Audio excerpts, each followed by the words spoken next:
Ha. Okey, Assalamualaikum. Ui, cantik juga gambar aku ambil ni, kena save. Assalamualaikum dan selamat petang. Hari ni petang, panas lah ni. Oh ya Allah, 2.58. Ada lagi, sekejap, 3. Ada lagi 4 jam setengah untuk berbuka puasa.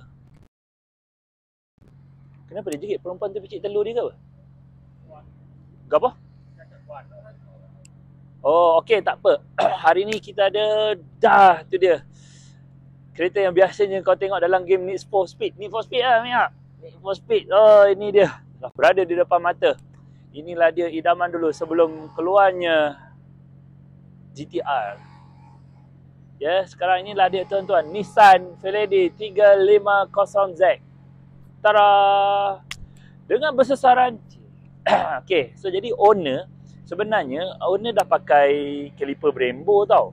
Dia dah pakai caliper Brembo. Lepas tu cuma masalahnya Brembo dia tu jam. Mi, macam mana nak buka orang ni punya bonet? Caliper, caliper letak kat workshop Okey, dia dah pakai caliper Brembo. Caliper dia sama je rupa yang macam ni. Cumanya caliper dia tu jam. Okey, jam. Jam ni sampai tahap tak boleh nak keluar dah dia punya piston. Dia sama ada nak kena welding untuk panggil piston tu keluar. Welding pula takut nanti body kembang lah apa semuanya tu tau. So ni memang dah tak boleh keluar punya juga. So jadi itu satu. Masalah yang keduanya pula, dia model ni sama. Ini kita panggil 18Z. 18Z. Okey. Owner pakai model yang kecil sikit daripada sini, 17Z. Okey, so ada masalah sikit untuk daripada segi repair kit dengan dia punya aksesori sikit. Okey, so jadi alang-alang benda pun dah jam, apa semua dah tak boleh pakai. Kita tengok pun macam mana tak boleh nak dibuat ni.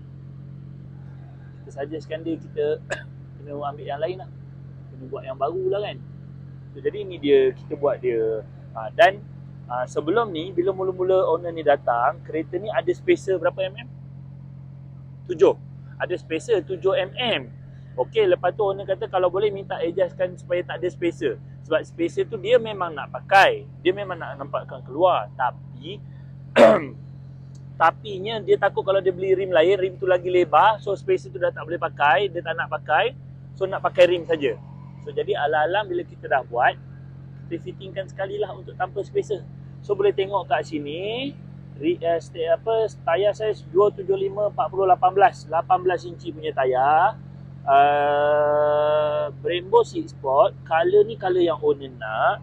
Lepas tu juga rotor ialah 355mm. Okey, dan kita adjustkan tanpa spacer. Boleh tengok sana, nampak tak? Tak ada spacer.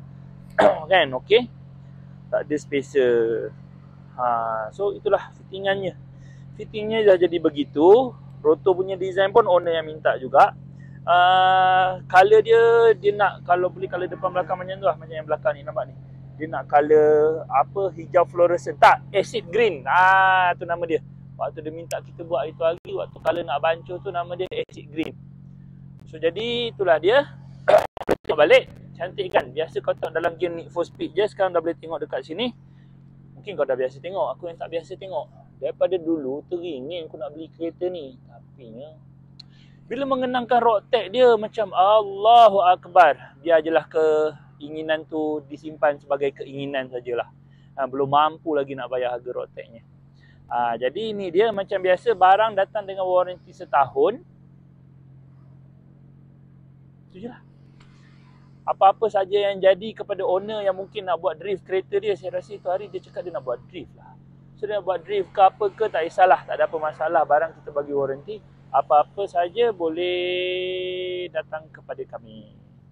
Jadi itu saja, lain tak ada apa. Ingat, ada lagi 4 jam 30 minit untuk berbuka. Selamat berjuang kepada mereka yang berpuasa. Yang tak berpuasa, gasak hidup kau lah. Kau yang tak puasa, dah besar tak nak puasa, sudah kau lah.